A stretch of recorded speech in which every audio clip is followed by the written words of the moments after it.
Hello, this is Sean Kells, and I'm going to be presenting web proxies and why we should use them.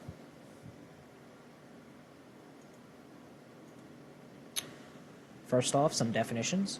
These terms that are going to be listed are going to be terms that I'm going to be using throughout the presentation, but I won't exactly be touching upon what exactly they mean. So instead, I will list their definitions here. First off, we have load balancer.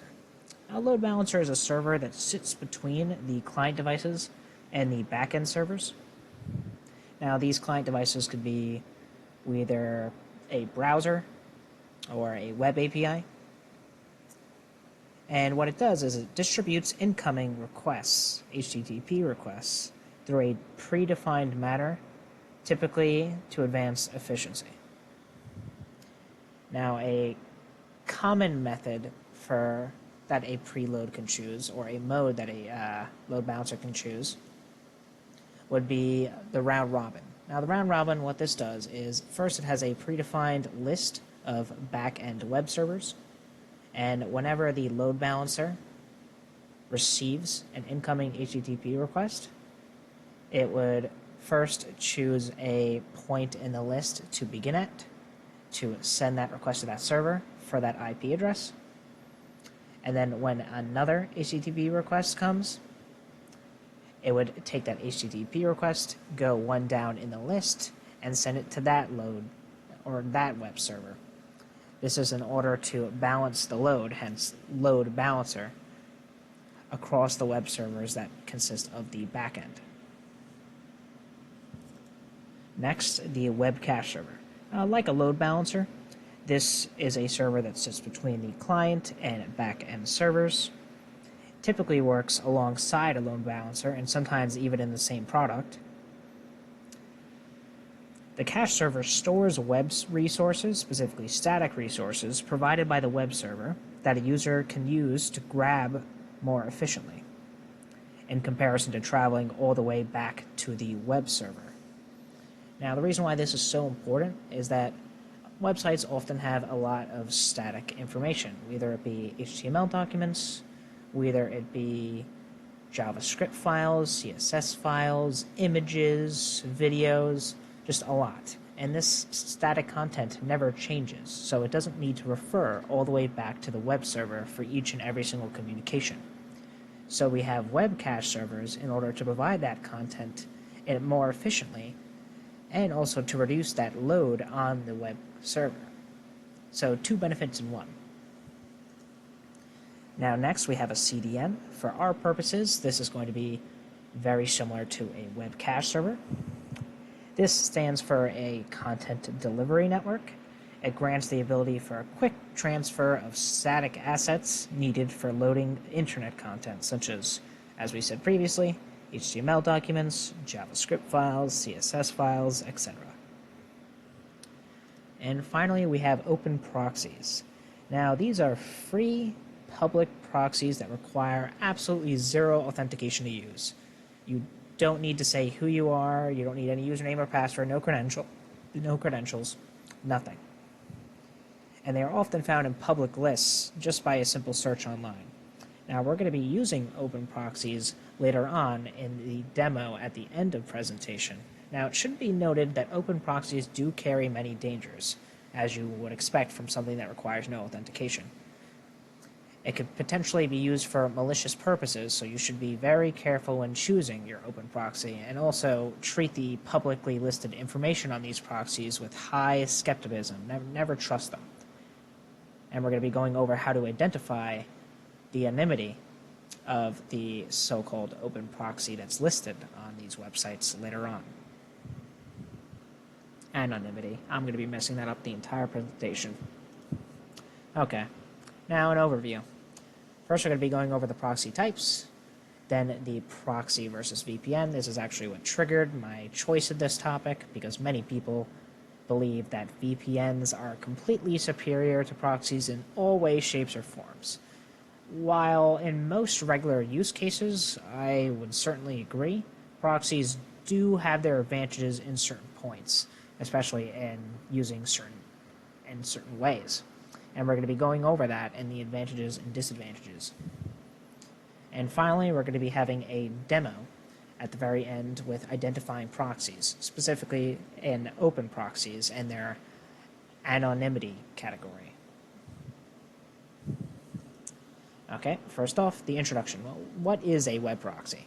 Well, a web proxy is an intermediary in the communication between a web client and a web server or load balancer.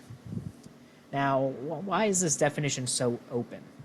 I mean, this doesn't really tell us anything. Well, the difficult part is that the only thing we could really stay consistent when discussing web proxies is the fact that it predominantly acts as a relay between two entities. That's about it, because proxies' capabilities and even location highly depends on the type of web proxy we're choosing. We're going to be looking at the main two types, which distinguishes the proxy's abilities altogether, alongside if it has the ability to TLS terminate, or how it gains its IP address. They're all highly dependent on the type. And we can see right here, this is in this diagram, this is just a basic model on how a proxy communication would look like. We can replace either or with the user or the web server, or load balancer technically. Okay, now the two primary types.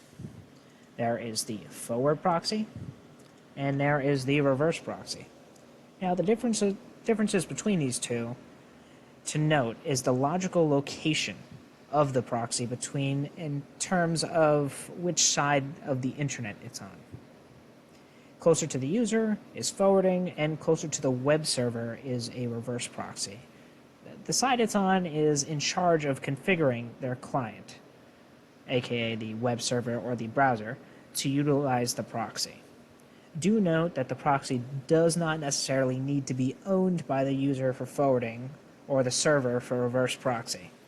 For example, web servers have been using CDN servers for reverse caching, and users often utilize services such as Storm Proxies, which is a company that serves, as we'll go on later, elite proxies,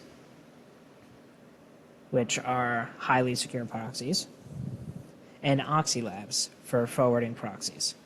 Ultimately, the forwarding proxies act to protect the user, while the reverse proxies act to protect the server, and also potentially bring benefits to the user-side experience through, for example, caching.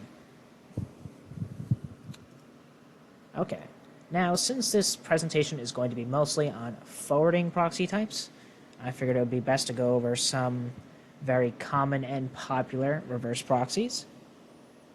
Now, out of this group, I've personally only used two as reverse proxies, that being HA proxy and Varnish Cache. So, starting off with Varnish Cache. Varnish Cache serves cached content at a very high speeds, and it is recommended for Linux and BSD-based applications. And HA proxy, right up here, specializes in load balancing and works very well with Varnish products, despite the fact being technical competitors. Matter of fact, even Varnish recommends to use itself with HA proxy, as HA proxy as the load balancer and Varnish as the cache. Next off, let's look at Trafic. Hopefully I'm saying that correctly. Trafic is actually a new one I found about recently that seemingly is very popular and also very proficient as a load balancer reverse proxy, with extremely strong auto routing capabilities, and a clean UI at that. Now Squid. Squid is a popular HTTP forwarding proxy, but is also very commonly configured to be a reverse proxy. Now, you probably saw this screen and thought, why is Nginx and Apache HTTP server here? They're just web servers. Well, they're also very commonly configured as reverse proxies as well. Okay, now forward proxy types. Now, do note, before I show, that the cybersecurity community appears to have very different views on what constitutes as a type of proxy and the names of such proxy types. So I decided to choose the proxy types and definitions I found to be the most both consistent and comprehensive. This can be found in the link below.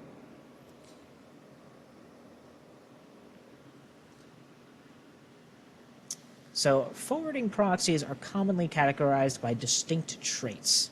be so the price, the anonymity, the source, the exclusivity, the IP rotation, and protocol. The most popular distinctions are anonymity, which again we will be discussing later on in the demo, exclusivity, and protocol. Now, starting off with anonymity, the transparent proxies make it apparent that you're using a proxy. Matter of fact, they typically have a header in the HTTP request that say your exact IP address. So in terms of security, they are not to be trusted or recommended at all. Anonymous. You may think this, okay, anonymous should be recommended. Not necessarily. While it does mask your IP address, it does include some headers, such as the VIA header, VIA, and the X forwarded for header. These two headers tell the web server that what you're using is a proxy, which could potentially lead you to be being blocked, depending on what you're doing. And delete. As I mentioned delete before, the web server has no idea you're using a proxy, unless the source is frankly suspicious, specifically regarding if you're using a data center IP, which we'll be going over in the next slide. Most labeled anonymous are actually elite for credible proxy providers. That's also an important note. And it has no distinguishing headers at all. Okay, now continue. We have exclusivity. Starting off with data centers. Data centers get their IPs from, well, servers and data centers. More identifiable by capable web server owners, as they don't belong to the generic residential IP address range, so they aren't ideal if you're doing anything that may get you blocked. Next, we have residential proxies. Now, these carry authentic IP addresses, extraordinarily hard to detect, as they're basically look the same as any other normal device you'd find on your network, and are a great choice for accessing websites without detection or blocking, unless you really overdo it. And mobile. Matter of fact, mobile is the strongest, as you may not think, and shares high similarities with residential proxies, but instead of using Wi-Fi, they use SIM connections. They're even harder to block because the same IP can be used throughout hundreds of people, so it becomes pretty difficult for the web server owner to determine if it's just not many people using the same IP address or it's just the same person connecting to the same website. Now finally, let's go into the protocol. Starting with HTTP. HTTP is the most frequent proxy type, but well, has largely been phased out. Still has some use cases, but fairly limited, and do not use with sensitive information ever. HTTPS, same as HTTP proxies, other than that they use SSL protocols to encrypt data. And SOCKS-5 proxies, or SOCKS. Now these are very interesting, and they work on a lower level between application and the transport layers. And this proxy works with all IP traffic, not just web-based. For example, they're often used for streaming, gaming, torrenting, etc. But it should be noted that they are not encrypted. Okay, TLS terminating proxies. These are a very different type of forwarding proxy. Now, these proxies differ from the prior due to the additional capabilities, such as deep packet inspection, SSL decryption module, interception capability, and as well as certain blocking tools. Commonly, these proxies are configured to work with the client's browser to directly control HTTP traffic. Now, the prominent examples being Fiddler, Zap, and Burp. It is recommended to use Zap if you don't intend on paying anything, and Burp if you'd like to receive a bunch of its capabilities, but for a certain price. I personally only have experience with Burp. Now, to what we've been waiting for. Web proxy versus VPN. So, in the first place, why are we even talking about proxies? Aren't VPNs better anyways? Well, not exactly. Because they do have some advantages to go for. One being speed. Speed is due to less overhead in communication between the web user and the web server and the user. No additional encryption is performed, but IP masking is still present in anonymous and elite proxies. So that should be noted that despite it does have speed, there are some protections still guarding it. Price. Certainly another good distinction. While we can find some credible proxy providers for a cheap price, you can also find open or free proxies with many websites that feature them. And most importantly, great for web scraping. Web scraping is essentially collecting web content from the internet, often programmatically, with a pool of proxies in hands. Preferably residential proxies, which are a source that mimics the normal internet user, as we mentioned before. And it could be used for analytics and research purposes, as well as forming tools such as Dirtbuster, if you've ever used that. Now, the disadvantages. Certainly, it does come with many. Potential ISP trafficking. Since we don't have that VPN encrypted tunnel, our ISP pretty much has that information wide open. There is really no preventing that with any proxy alternative. Another, no additional encryption. Along with the VPN tunnel, as we see in the diagram here, it just does not exist in the proxy. There is no tunnel being formed through the proxy server. It's simply either higher application or a lower level relay. That is it. And the adversaries may see traffic, especially if you're using HTTP, which, well, you shouldn't be using in the first place. The adversaries on your local network or any crossing network would be able to see your traffic in whichever original form it was sent in. And now we are finally up to the demo, categorizing the anonymity of open proxies. Now let's head over to here. Okay, now first off, open proxies are pretty much found widely available. Open proxies list, and we can get a bunch of them. Yep, right over here.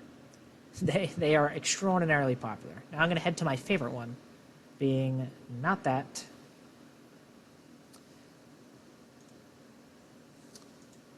but here. Hopefully the GitHub link will be fixed later on. Currently my GitHub is having some issues. There we go. At freeproxylist.net. Now you can filter by protocol, port, uptime, and on anonymity. Now, I would, as I said previously, do not trust the anonymity status here. That's why we're going to be testing them with a script I've made. And I'll show you the script and how it works. Now we're going to try port 80. That's a pretty simple one. HTTP. Let's see. Let's do 90. Since it's a test, HTTP should work just fine. Let's see if we can get any valid one. Make sure to do the uptime above 90%, otherwise you're definitely going to get something faulty.